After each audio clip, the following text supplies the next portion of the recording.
प्रभु मृत्युंजय ठाकुरे महाप्रभु हे बाबा धवलेश्वराय बालालिंगाय नमो नमः।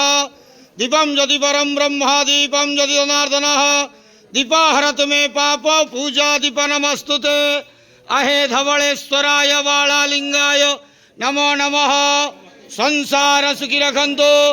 आज पवित्र धर्मर मास कार्तिक मासर अला नवमी शुभ शुक्रवार समस्त श्रद्धालु भक्त मानक आशीर्वाद करंतु, मनस्कामना पूर्ण करंतु, कर्म क्षेत्र उन्नति करंतु, ग्रहरिष्ट खंडन करंतु, जगतर मंगल करंतु, विश्वर कल्याण करंतु, आपणकर नाम विख्यात करंतु, सेवकर डाक श्रवण करंतु, समस्त गुआवसा भक्त मानकर मनस्कामना पूर्ण करंतु।